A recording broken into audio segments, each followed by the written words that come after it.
Hello, everyone. My name is Jacob Forton. I'm the host of this podcast, Doers Within Emerging Markets. And I just want to share my experience with using Anchor so far.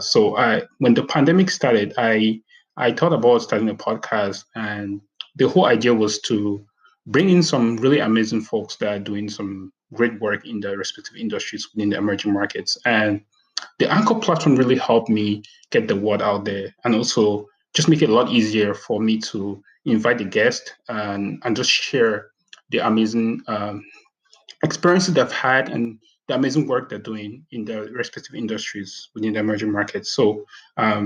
It's pretty fun.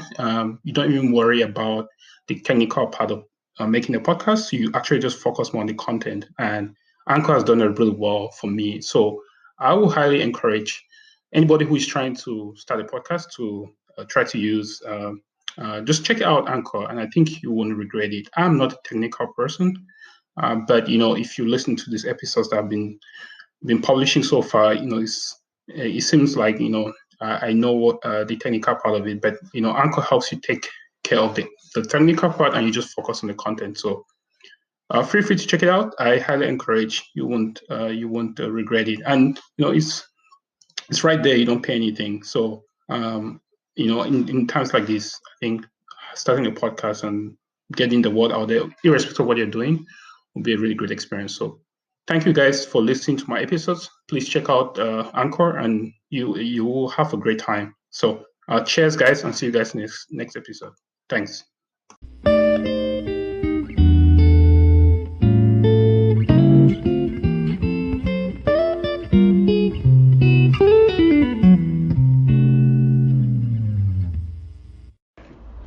Okay, so thank you for your time and for the very short notice. Yeah, but can you just tell me about yourself? Specifically, like, are you from Peru? Okay. Just give me a background of Okay. where you're from. Okay, well, How you end up in Babson? Okay. Okay, well, Jacob, first of all, I'm pleased to help in anything you need regarding your project or your stay in Peru. Yeah. I'm 35 years old. I was born in Venezuela and moved to Peru when I was 12.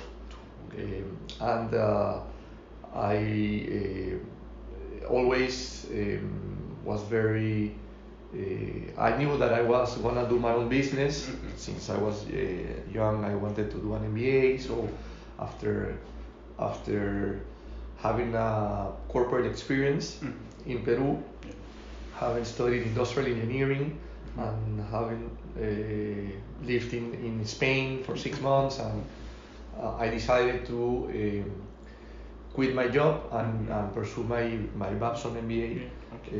Because I wanted to become an entrepreneur, right? And Babson was the number one and still number one school for that. So I quit, and before quitting, I said I'm gonna live 2 years abroad, spending money without earning anything. So I decided to start the venture before I left. That was a little bit against what people's opinion, because I was told, how are you going to start something when you're leaving, right? But my idea was to start something that could grow in 2 years. Why would I lose time and waste the opportunity to start? As time goes by, there is more competition, there's going to be more difficult. Maybe someone's going to do what you had thought to do, you had in your mind. So at the end, I started, and I began with a retail store in Cusco, where there is a lot of trekking activity. So I opened a multi-brand store for sourcing North Face, Columbia, and other international brands, and also a private label that I manufactured in China. But it was a small business, and while I was in the MBA, I used to run it together with a partner that I joined with in Peru, one friend of mine, but he was already in the importing industry, so he knew how to import. He has a warehouse, and I knew about the retail because I had quit a 3-year as an employee for 3 years in a department store as a buyer in a department store. So I had the knowledge. He had the warehouse, and the accounting was all online. We had cameras online, so I was in the MBA, and I could run the business. I still purchased or supplied the store because I was the one that knew about the business. And in Babson, I learned many things that were useful for that type of growth that I was experiencing. It was better to go to a class having a business already running than without a business. And I thought when I started the business, I also planned that I would use Babson to help me with my business instead of going there, learning something without anywhere where to apply it immediately. So I did that, and in the process, I got an internship in Babson, in Johnson & Johnson. Then I got another job in Converse, in Andover, close to Babson. And at the end, I got an offer from Johnson & Johnson, but I also got an offer from a company here. And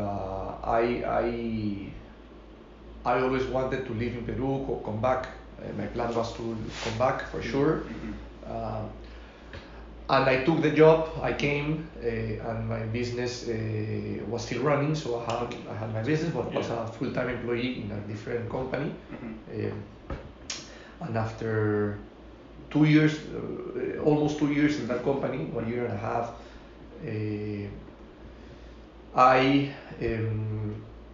with my partner, we started to have some problems. My friend and partner in the company, and that started when I was in Babson. That he was here, and he felt that while I was away, I was ruling and saying what to say, what to do, and I think that he didn't like that. So at the end, we decided to split, and I was very in debt. You know, I had my MBA loan. I bought my apartment. I got married when I came back. So, and that's why I with all those responsibilities, that's why I didn't come back to my business, but to a formal, bigger company with a very good salary to be able to pay for all that, right? So when we decided to split, I didn't have money to buy his part. So I looked for possible partners that would buy his part. So I found interested people to buy his part, and in the process I did buy a little. I had money to buy a little bit. So at the end we split. I stayed with the company, but the new partners, they required me to work full time, obviously, in the company. So I sold a little bit of my stock also, and with that I paid my debts, and I quit and became full-time in the business, without the possibility to pay a good salary still, because it was a small business, but without having debts. I said it's the time to do this, right? So and since then, that was 2013. I went to Babson from 9 to 11. So after 2 years of working I started this, or became full time, and since then the business has grown tremendously every year, 100%, 50%, 30, 40, and now that we are a bigger company. Last year we just grew 4%. Okay, so we are now organically in a phase that growth is not big, right? We have 80 employees, more or less. We are doing like 7.5 $1.5 million of revenue, and we have 10 stores that we operate. We shifted the business from outdoor to lifestyle and fashion and streetwear. So now we have 10 stores of that. We closed the Cusco store and the second store that we opened in another city of outdoor. We closed those two and focused on lifestyle. And we got our business is 60% wholesale and 40% retail. Right? And we represent. We have the company. What we do is we have an infrastructure to help foreign brands enter the country and position and grow. So the brand that we have grown with and that we developed is Vans. Vans, a brand from California, and we have a couple of more smaller brands. We also have our private label. We are working on that, but we are basically focused on Vans and footwear is our main lines. We do also apparel, and accessories, but our stronger part of business is footwear. So those there are our private label. Those samples. This one's here? Yeah, the ones on the table. No, in China. Those are China. And this is Vans shoes that are international, and we just buy from. This one's here. This is a international brand. We buy from we develop. Right? Is it okay if I take pictures of this? Yeah. So you can take that, and you can take I think the one there that is later. Maybe I can buy one of these. Well, I mean, I don't know. I'm 13. 13? Yeah, my legs are really. Yeah, we don't have that size. We just buy up to 12 in some styles, and 11 is the like the. So in Peru, people don't have my feet. Normally, the most frequent size here is 9. Right, and 11 is we in a distribution of sizing. 11 would be less than 10, it would be like 7%. Right. So yes, we grew the business. Now, I mean, I've gone through starting it from my own, the Cusco store. I didn't build it by my own with my own hands because I didn't have the expertise of everything, but I did part of it. Right. So, and from there to hiring all the management team, growing, dealing with the difficulties of getting financial support from the formal banking industry, and to then grow, and so I've been all the way through the process, and yes, I consider that it's difficult for sure, that you have to have a certain passion and certain type of personality to be able to do that. Not everybody's comfortable. Not everybody. I would say most of the people is not comfortable to not have the security of a paycheck every 30 days. You know, and that's something that an entrepreneur has to be able to withstand, and has to know that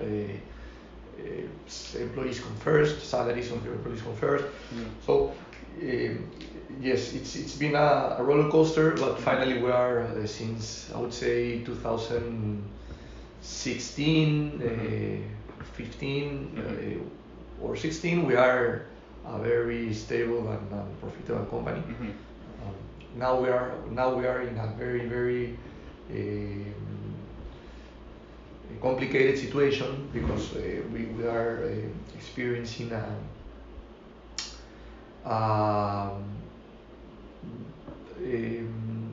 breach in our contract of distribution with the we buy vans through a different. We don't buy directly. We import from China for sure directly from the factories, but there is a company that has the rights for the region. Okay. And we are like a sub distributor, right? Okay. We buy from this company that is not the brand owner, and that company has broken our contract, and they are coming directly to the country. So they are gonna use what we developed and start selling their own directly, and it's as I say, a very important piece of our business. Fortunately, we have the stores. Our stores are not called Vans, are our private label, store name, and inside we sell many things, but 80% is Vans.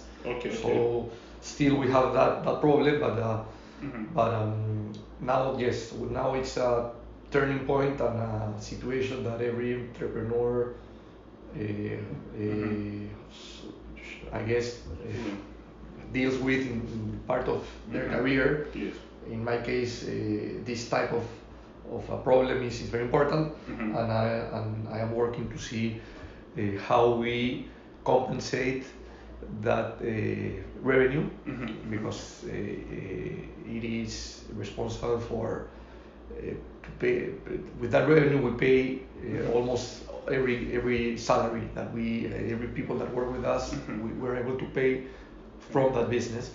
So we have a very a lot of responsibility to continue paying and growing with our people that we started with, but I am losing the biggest brand that brings revenues. So it's this year it's going to be a turning point, because this is going to happen in 6 months. 6 months, okay. Or 7 months. So I have this time to figure out how are we going to deal with it. We also have to renegotiate with this intermediary that is not doing the right thing, ethical and correct thing, and we have the position also to go directly to the brand itself. But that's something we didn't do in this 8-year relationship, because our commitment was to avoid doing that, right? And his commitment was to never come to Peru directly. Yes. But now that he broke that, we can break whatever we say, you know. Yeah, exactly. So if we need to do that, we will do so. But unfortunately, he managed to have the contract signed, and he has a running contract. So it's hard to contract. I mean, with the brand to operate in the country. So it's hard to go over that, right? He managed to have that ready, and then come and say, hey, now I'm going directly. So yes, it's a tough time, and I mentioned all this story because in your study about entrepreneurship, you have many issues and many problems, and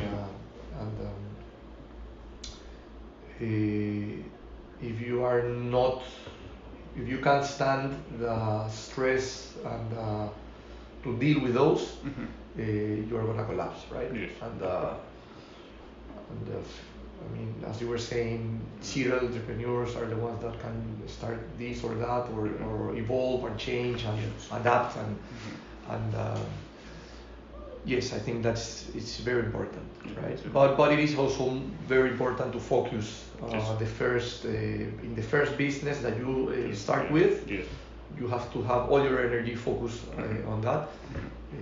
You can start having, as I started,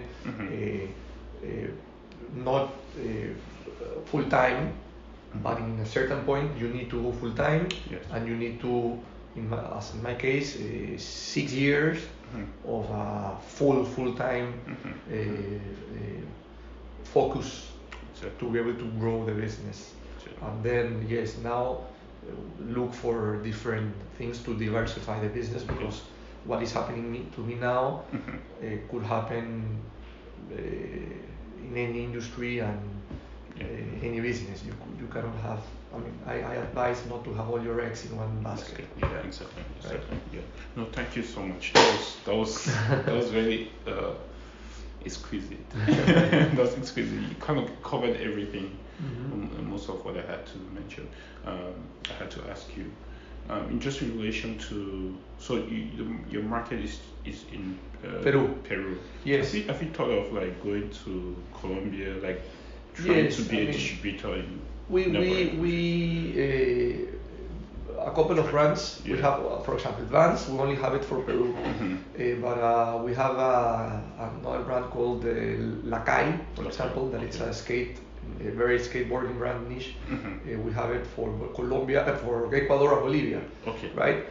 We have a Crepe Protect, that is a shoe care product company from England. We have it also for Ecuador and Bolivia. Right? The thing is that to be able to go to a different market, I mean, from here you cannot do it quite well. You need to like invest directly, right? So we are not in that stage yet. Although we have the right to sell the company, to sell the products in those territories. We need to, we would like to have a partner and not go directly. Because we have a lot of things going on here still. So we haven't gone there because we haven't found the right partner to start the business together in those countries. Exactly. But yes, this is something that we need to do eventually. Yeah, that's a fair. And so you mentioned about when you're trying to start to get money to the former banks and stuff. So I think this was back in 2012. But yes, back in 20. Well, we started in 29. 29, yes. Yeah. So has the investment landscape changed? Do you think if we have Yes. It has evolved in these 9 years or 10 years, definitely. Now you have more angel investors, more venture capital. Well, it's much more developed. There are much more options for financing. Back in the days, basically is the traditional banking system. And in my case, I started with friends and family, and then very small lines with the banks, lines of credit, being always super responsible with the payments. So at the end, I grew the confidence with the banks, and now we have a big lines of credit because of 9 years of paying back. We don't have guarantees because our business is everything is rented. So all our stores are inside shopping malls, which we rent. Our warehouse is rented. So we don't have actual assets to offer the banks, but our name and my name and my reputation, my reputation and my signature as a how you say, as successful entrepreneur. No, that yes, but the bank, I do sign if the company doesn't pay collateral, personal collateral, yes. Right? So that is something that I we don't have the assets, but I have my personal collateral. Yes. That's good. Yeah. So just to kind of wrap up, what do you think is I mean, from a broad perspective, what's the future of entrepreneurship here. Mm-hmm. Someone that's coming from Babson, coming out of Babson right now. I have a lot of Peruvians in my class. What's that? I have a lot of Peruvians in my class. No, a lot. I have a lot of friends who are from Peru. Yes. And now some are thinking of starting businesses. They're not more common. Yeah, when I was there, I was in my whole 2-year MBA class. I was the only one. Are you serious? Yes. So in my class we have 7 or 8 Peruvians. Yes, I've convinced a lot of them. Yeah. I don't know if they don't, but I've been. Yeah, I always when Bob Turner comes. Bob Turner. I go to the events and try to tell the story, and it's a very nice story, and it's cool, you know. Yes. So yeah. So what would I recommend? Mm-hmm. Well, first,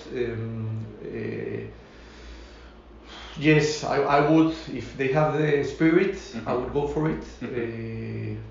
It brings a lot of satisfaction, mm-hmm. and you can, if you do the right things and with effort, you can create jobs and mm-hmm. feed many mouths that if you are an employee, maybe you are part of that, but you didn't started this, right? Mm-hmm. So I always encourage people to do so if they have the possibilities. In my case, and I think this is the case of many entrepreneurs, normally we are very lonely, right? Entrepreneurs, they start their own things and do their own things, and here, as opposed to in the US, maybe there's not much mentorship. There's not much. I mean, I don't have a board of directors after 9 years of a company, right? So I would recommend them to, from the beginning, look for that kind of support. In what is happening to me now, maybe it could have been avoided if I had a board and people with more experience trying to direction. Give direction and a path without boundaries. That as I grew without boundaries, doing as we walk, and at the end, I forgot to legally protect myself. Okay.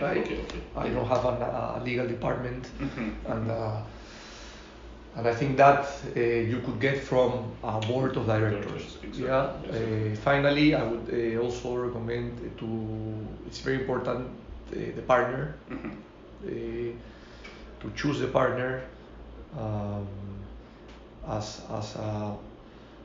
4 or many partners, but always more eyes and ears hear and see more than only 2. You know, so if you are more than a single entrepreneur, but you have partners, look for the right ones and involve them in the business, so that they can provide a different point of view. And I would also recommend in a meeting, in any meeting where you have to negotiate something, come not alone, come with more than, if you can, 1 or 2 more people, because I haven't done that, because I always did my own things, and you cannot negotiate, or you miss some things when you are only 1 person. You know? Exactly. So I would recommend to try to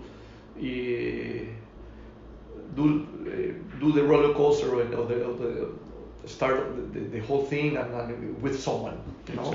Exactly. And has to be someone that has the values, that share the same values, and that brings something to the table. Not only money, if it's financing, but also point of view, and is involved. Exactly.